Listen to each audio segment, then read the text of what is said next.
Olá, terceiro ano. Agora, dando início ao nosso módulo 11 de língua portuguesa, nós voltamos a estudar um pouco de literatura e agora vamos falar da literatura colonial, da época do Brasil colônia ainda.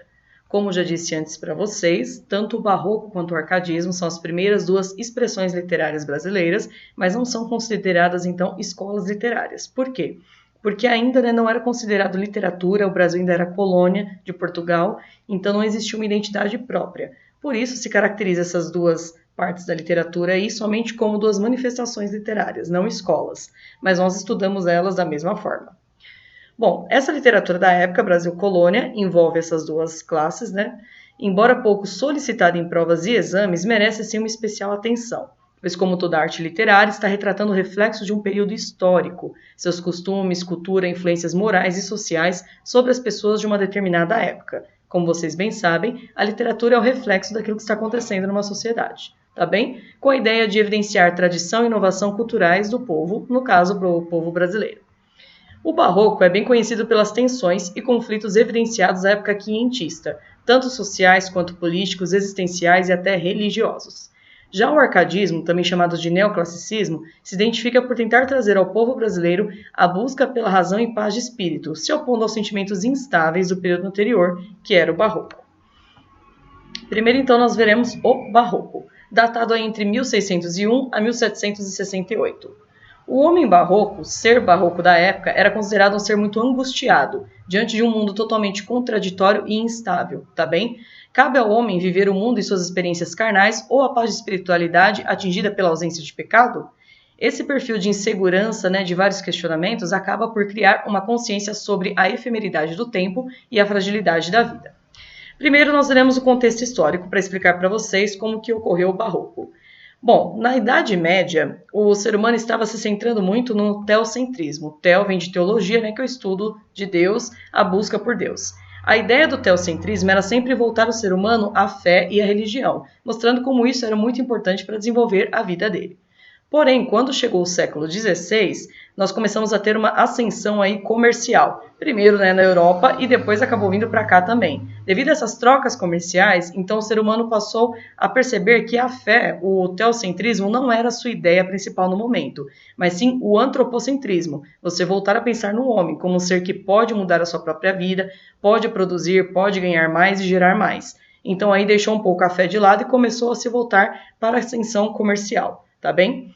Quando isso ocorreu aqui no Brasil, nós tivemos aí vários contrastes. Primeiro com a economia e com a política. Enquanto a economia crescia muito por causa das trocas comerciais entre Brasil e Portugal, ao mesmo tempo a política também estava perdendo o seu foco, porque a política era muito centrada na nobreza. Então o restante da classe era sempre esquecida, tinha essa diferença de classe social.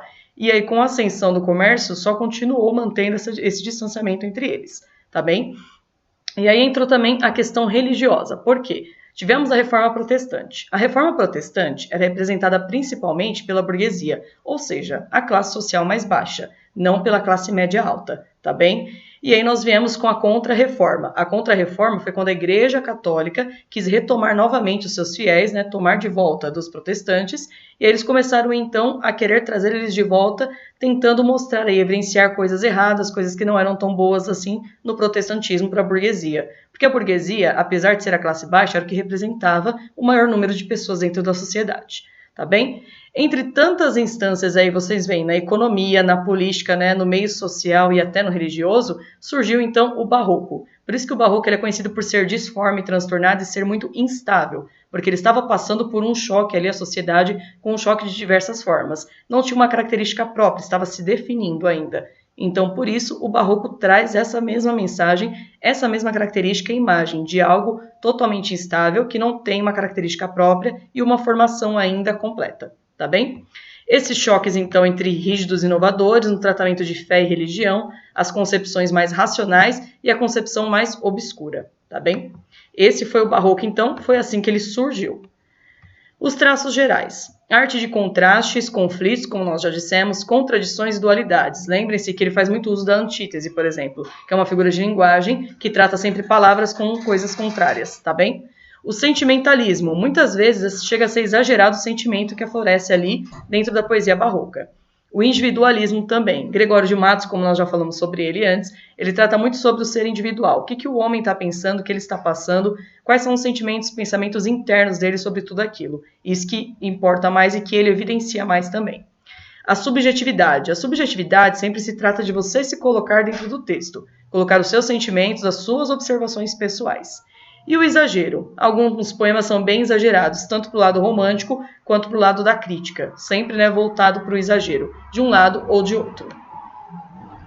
O eu lírico do barroco. O eu lírico é muito instável, ele não se mantém linearmente, ele é passional, angustiado, incoerente, confuso demais, conflituoso, ele tem conflitos internos o tempo todo e ao mesmo tempo tenso. Tudo isso é o reflexo do que acontecia, ok? E os temas centrais, os conflitos existenciais, que nós já falamos, o prazer versus salvação, podemos usar aí, prazer, questão do prazer sexual e ao mesmo tempo a salvação, se manter na religião. A essência e a aparência. A essência é o que você realmente é e a aparência é aquilo que você queria aparentar para a sociedade que você era. A razão, ser racional e pensar antes de fazer, ou a emoção, agir na impulsividade. Ele tinha sempre esses conflitos. A religiosidade cristã, muito debatida na época pela Contra-Reforma, então não se saberia qual caminho seguir.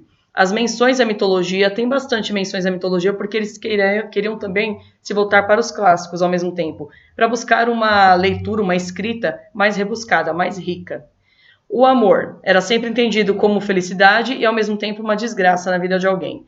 E a mulher poderia ser um ser protetor, que poderia representar a proteção para o ser humano e ao mesmo tempo a tentação para cometer pecados apenas.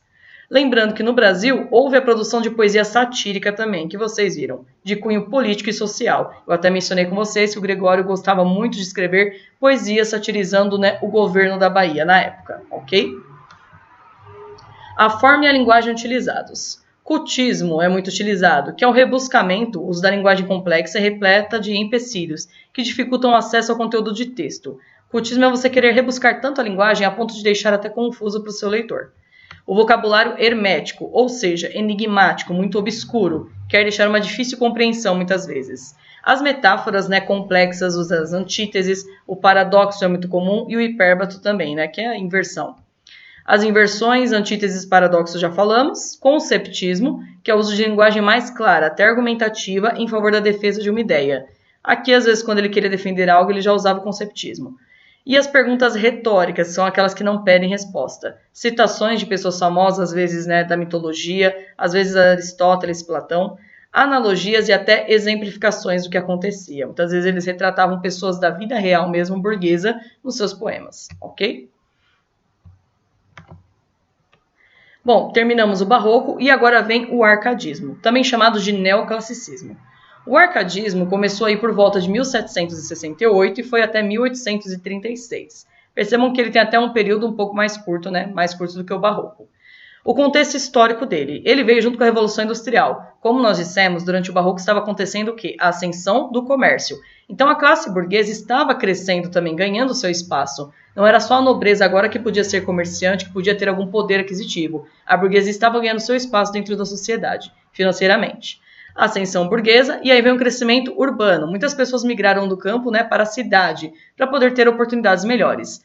E o iluminismo, que é um movimento que veio da Europa, muito forte, muito presente no arcadismo. Por quê? O iluminismo é a era da luz e das ideias racionais. A ideia do arcadismo era sempre manter os pés mais no chão, ser muito racional. Lembrando que nesta época, no Brasil, havia a crise da cana e a exploração do ouro. Enquanto na Europa lá explodia a Revolução Industrial e o Iluminismo, aqui estava acontecendo também uma crise em relação à cana e exploração de ouro aqui em vários estados do país. Traços gerais. A inspiração na Arcádia. A Arcádia, gente, é historicamente a morada dos pastores na Grécia Antiga. Era um ambiente do campo. Tanto que os Árcades, que são os poetas, os escritores dessa época, eles gostavam de escrever sempre ambientalizando o campo e a natureza. O bucolismo, que é uma referência à vida no campo. Eles valorizavam muito isso. Como eu disse, durante o arcadismo, os camponeses, os burgueses, estavam ganhando a sua ascensão dentro da sociedade. O racionalismo, a objetividade, bem diferente, a gente já percebe do barroco. Sempre objetivo, se distanciava mais do texto, mais racional, não era sentimental. O universalismo, tratava de temas universais. Equilíbrio, costumavam sempre se voltar à natureza e muito à simplicidade. E referências à mitologia, se inspiravam muito nos clássicos, eram para os Árcades um ideal, se inspirar nos clássicos, né, e na mitologia. O eu lírico, ele se apresenta como racional e também comedido, ele é muito contido, ele fala somente o que é necessário. A personalidade dele é pastoral, a adoção até de pseudônimos, era muito comum nessa época. Os temas centrais. A simplicidade vale ouro. Para eles, né, ser simples, ter uma linguagem simples, transmitir as coisas necessárias à vida era o mais ideal. A natureza bucólica, a vida no campo, retratada como algo, né, muito bom e de rebuscamento interior. A valorização do presente, aproveitar o momento. Já ouviram aquela expressão carpe diem? O carpe diem também se assemelha muito ao arcadismo, né, que é aproveitar o momento. A linguagem simples, busca pela clareza e acessível a todos. Como nós dissemos, não tem nada de colocar palavras difíceis, de usar cultismo como o Barroco utilizava. A ideia é deixar acessível a todos a linguagem, sem figuras, né, sem outras formas aí de dificultar o entendimento. Lembrando que no Brasil houve a exposição de temas nativistas e indianistas também. Como nós dissemos, eles trataram também quem morava no campo, né, quem morava aí no interior, os mais simples, e então eles começaram a tratar também os nativistas e indianistas aqui do Brasil. Bom, terminamos a parte teórica do nosso módulo e agora vem os nossos exercícios, ok? Bom, já voltando. Praticando aprendizado, exercícios do 1 ao 5, desenvolvendo habilidades do 1 ao 10. Aprofundando conhecimento, tinha vários exercícios. Eu tirei apenas alguns, porque como são duas épocas literárias aí que são importantes para vocês estudarem, então é melhor fazer a maioria, tá bem? Para a gente abordar os diferentes temas. E aí vocês vão fazer comigo na aula de língua portuguesa online, e aí a gente consegue, né, tirar as dúvidas, se vocês tiverem, e fazer os exercícios juntos. Deixei para vocês 1, 3, 5, 6, 7, 8, 10, 11, 13 e 14. Esses são só os dissertativos. Fora os de múltipla escolha também, que estão bem elaborados lá para vocês resolverem, ok? Espero não ter ficado nenhuma dúvida. Estudamos então, agora encerramos a matéria de literatura, né, colonial do Brasil colônia aí. Essas duas expressões literárias, não escolas. Espero que não tenha ficado nada confuso. Qualquer dúvida, perguntem na próxima aula. Por agora é só terceiro ano. Até mais!